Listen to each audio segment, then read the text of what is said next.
Look at y'all. What a great crowd.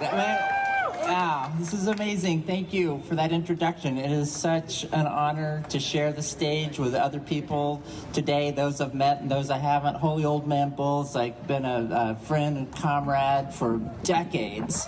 You know, on your streets, we just met, you know, but just like so touched by that story. And you know, I have to say, I heard y'all applaud when somebody said historian.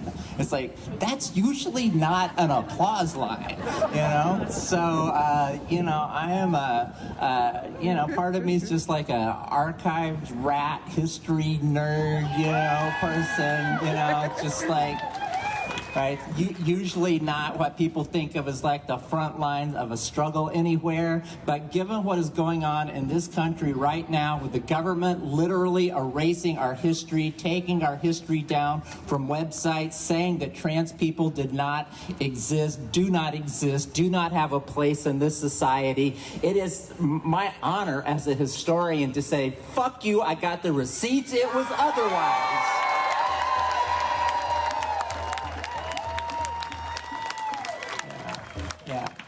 So it was one of the great honors of my life to have stumbled across the story of the Compton's cafeteria riot, which was not being publicly told and being remembered, you know, like this is like 30 some odd years ago now, that I found this like slender little mention of, you know, a hot August night in 1966, drag queens rose up angry at the oppression of the police, and a queen threw her coffee in a cop's face, and all hell broke loose. And I thought, I never heard this story. You know, let's dig in and see what we can find out about that. The result was this film you just heard mentioned, Screaming Queens, a riot at Compton's cafeteria. And the story of what happened on this corner is something that, you know, it's like, I'm not a Tenderloin resident. I have just, you know, studied the history of this neighborhood. I have never been a resident of this building. You know, like there are many people who have a very different relationship to this place, but my relationship to this place is that I feel like the story of the riot found me, and it is something that I try to steward as best I can. It's just like to tell the story in public and to pass it on and to have people do with it what they will. But it is a story fundamentally about a trans insistence on our being, and it's just like it wasn't like a political campaign for rights. Nobody was trying to sign petitions or get protection from the government or try to reform police practices or anything. It was just people standing up right here and pushing back against everything that said they should not exist, because they did exist and they existed right here. And, you know, I just want to, you know, I've spoken at this street corner any number of times. I just want to tell, I want to tell the story, you know, like I'm preaching the gospel, you know, like of what happened right here, you know, so that this building here was an all-night cafeteria, 24-hour a day, Compton's cafeteria. It was in the middle of the trans sex work ghetto. So like down to Market Street, kind of up one block this way, Market Street that way. This was the crossroads of a little 4-block area where most trans women in San Francisco had to live at the time because of employment discrimination, housing discrimination. Pretty much the only way they could support themselves was survival sex work. This was the sex work ghetto. The police kept them policed into this area. All of these hotels that you see around here, a lot of them, they call them Queens hotels. It seems like there were probably like about 500 trans women living in these hotels doing sex work on these streets in the 1950s and 1960s. And this was the hangout lounge in the neighborhood. It was open all night, cheap food, well lit, big plate glass windows. So like, you know, you had a good night out, you want to show off a boyfriend or a new outfit or meet your friends or do whatever. This was the place to go to see and be seen. And because it was where trans people congregated, it was where the police raided. Just like, not because trans people were doing anything, you know, criminal necessarily, they were just being trans in public.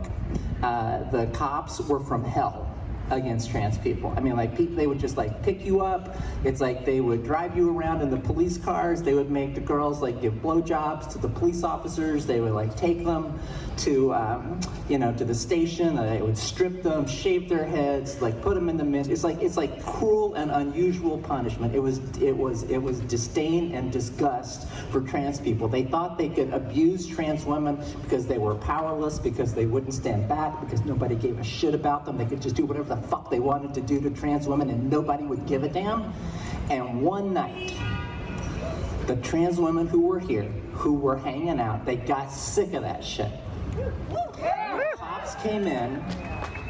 It seems like they were after one particular woman who'd gotten into a altercation the night before with a police officer. They were coming in to look for her. It was a planned raid. 2 cops came in first.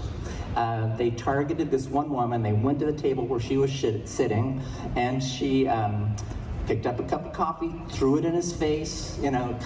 Cop falls over backward. One of the other people sitting at the table picked up one of those sugar shakers, like those big round things, like heavy as a brick, and like clocked the other cop in the head with the sugar shaker. They start, backing up, trying to get out of the restaurant. People hear sirens coming. It's like the cops who got clocked, they did not have time to call anything in. It was planned. Like, they were coming. They were just the 2 people leading the charge, right?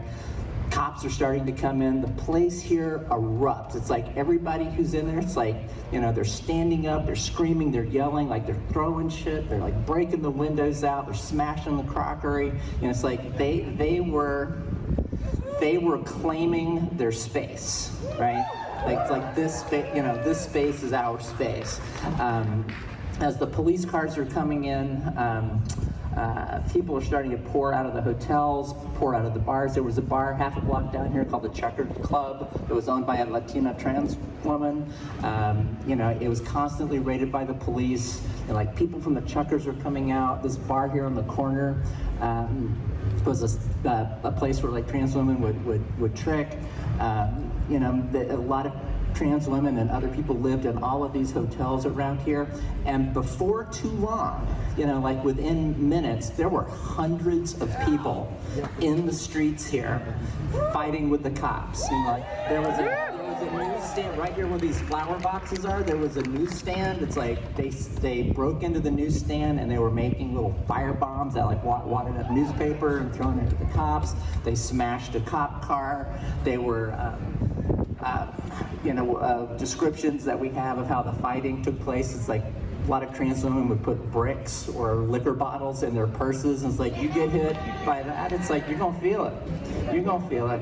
Take off those high-heeled shoes, it's like you can put a hole in somebody's skull with a stiletto heel.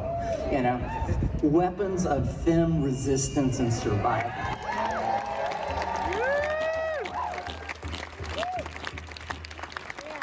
So that night, trans people on this street at this, it's like they insisted on their own survival. That night, these streets were their streets. They were not the police streets, they were not city authority streets, they were not the US government streets. That night, this street belonged to the people who lived and survived in this neighborhood. These streets were their streets, and if we are with them, it's like these streets are our street, right? It's like we are on stolen land. But as a community of people who are here now, it's like if our eyes are on justice and on survival and on doing what is right and being the kind of people that need to be on this earth to honor the traditional caretakers of this land, to honor this land itself, to honor the people whose ancestors came here against their will, to honor all of the people who are here now seeking justice, wanting to live a good life, wanting to be good citizens of this earth. If that is who we are, then these streets are our streets.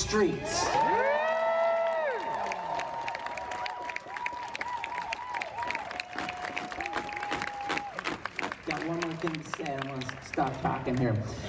The reason, well, I want to talk about the reason. I'm too long-winded as a historian. This building was purchased in 1994 by Geo Group. Geo Group is one of the world's largest private prison companies.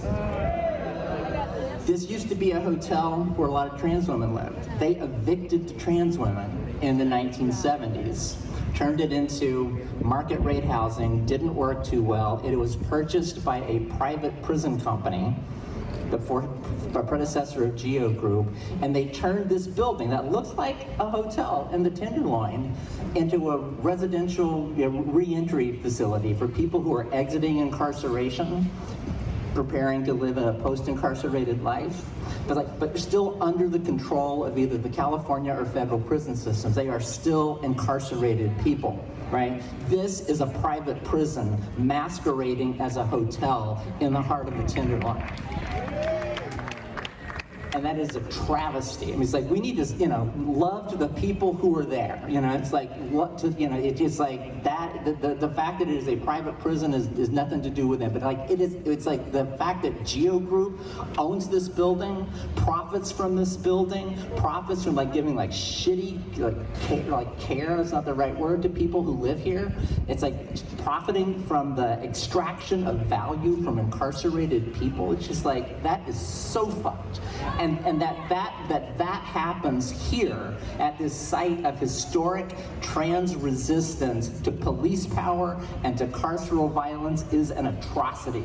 It's like that needs to be resisted, and have no illusions about who those people are. I read in the newspaper just yesterday, day before yesterday now, Geo Group signed a $1 billion contract with the federal government to turn some unused prison facilities in North Carolina into detention facilities for ICE. These are motherfuckers.